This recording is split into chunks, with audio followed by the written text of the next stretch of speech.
एक बार फिर आपका स्वागत है। मैं हूं आपके साथ मृदुल शर्मा और इस बीच बड़ी खबर मिल रही है। अरविंद केजरीवाल के पीए से अब तक पूछताछ की जा रही है। ईडी की टीम लगातार सवाल दाग रही है।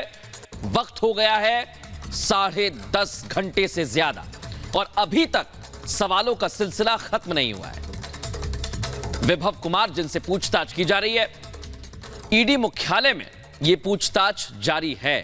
शराब घोटाला, इतना बड़ा घोटाला सामने आया, इसमें कई लोगों से पहले पूछताछ हो चुकी है, लेकिन अब ईडी की टीम मनी लॉन्ड्रिंग एक्ट के तहत अरविंद केजरीवाल के पीए से पूछताछ कर रही है। हमारी सहयोगी मीनाक्षी इस समय हमारे साथ जुड़े हुई हैं, सीधे उनका रुख करते हैं।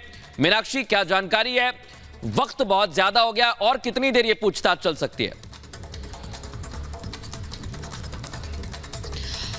बिल्कुल मृदुल, वक्त बहुत ज्यादा हो चुका है। सुबह 11 बजे से ये जो पूछताछ का सिलसिला है वो शुरू हुआ था विभव कुमार से और 11 बजे से लेकर के 2:30 बजे तक ये सिलसिला चला। उसके बाद 1 घंटे का जो लंच ब्रेक है वो दिया जाता है। 3:28 पर फिर से विभव कुमार की वापसी होती है और अब वक्त हो गया है 10:30 बजे का। अभी तक ये पूछताछ चल रही है। अगर हम अंदर की बात करते हैं तो अभी ये पूछताछ और लंबी हो सकती है, ऐसी खबरें सामने आ रही है। लेकिन अभी ये नहीं कहा जा सकता कि आखिरकार ये जो पूछताछ है वो कब खत्म होने वाली है। अगर हम इस पूरे मसले में बात करते हैं तो आपको बता दें कि 13,000 पन्नों से ज्यादा की चार्जशीट यहां पर दाखिल की गई थी। हालांकि अब जो है नए नाम निकल करके सामने आ रहे हैं, उसमें जो नया मोड़ है, नया नाम है अरविंद केजरीवाल के पीए विभव कुमार का है, जिनसे ये लगातार पूछताछ चल रही है।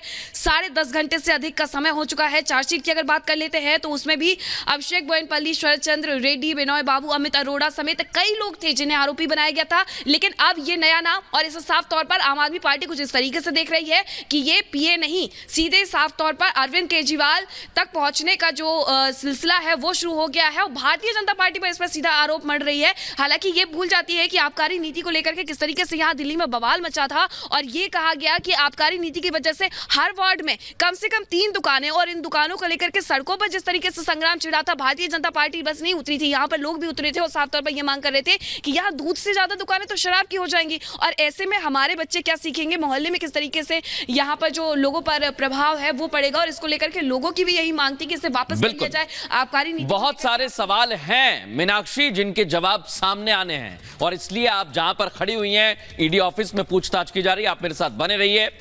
ये पूरा जो मसला है ये बहुत ही ज्यादा पेचीदा हो गया है क्योंकि इतने सारे किरदार हैं, एक के बाद एक किरदार सामने आया है और उनसे सवाल जवाब हो रहे हैं। इसी पर आपको एक खास रिपोर्ट दिखाते हैं।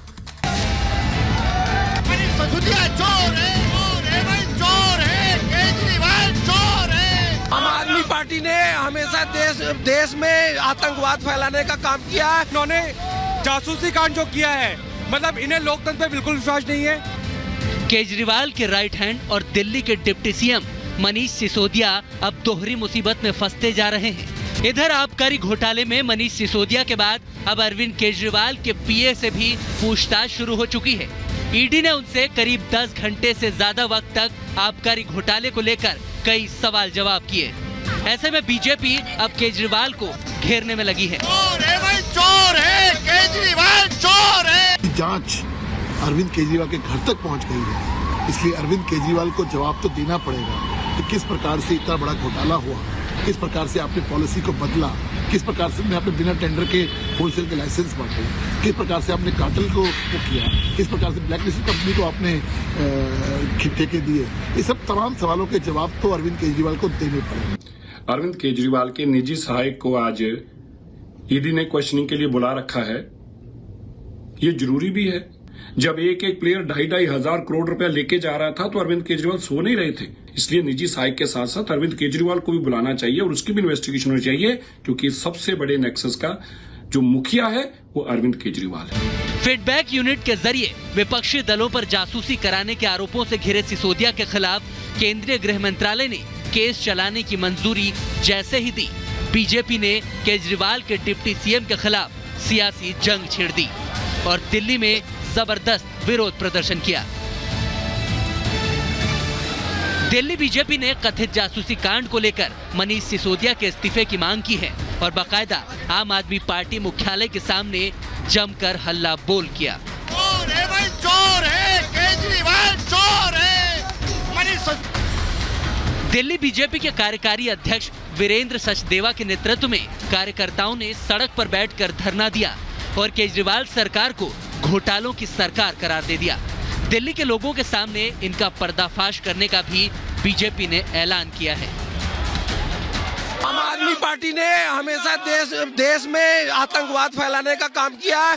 जैसा काम इन्होंने पंजाब में किया, ये देश की सुरक्षा के साथ ये लोग खतरा कर रहे हैं, जो हम लोग बीजेपी वाले नहीं होने देंगे। ये जो केजरीवाल सरकार ने किया है, ये लोकतंत्र के खिलाफ इन्होंने जासूसी कांड जो किया है, मतलब इन्हें लोकतंत्र पे बिल्कुल विश्वास नहीं है।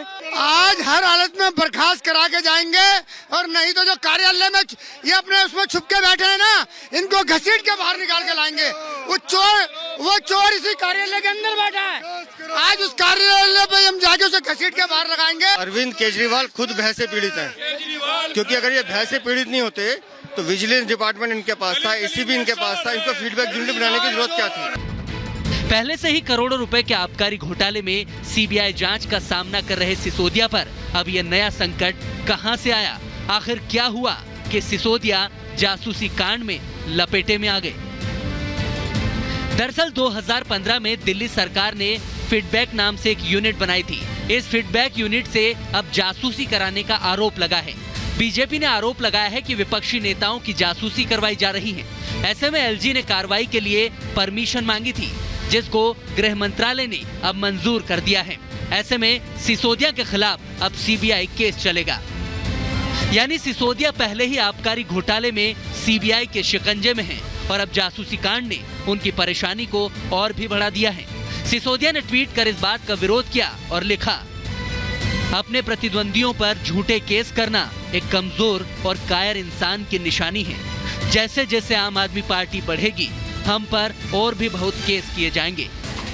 सिसोदिया अपने बचाव में दलीलें देने लगे हैं तो बीजेपी भ्रष्टाचार के मुद्दे पर केजरीवाल सरकार को घेर रही है। वैसे प्रदर्शन और हंगामे की ये तस्वीरें इस मामले में शायद पहली बार दिख रही हों, मगर आगे इस मुद्दे पर शायद ही सियासत इतनी जल्दी थमे।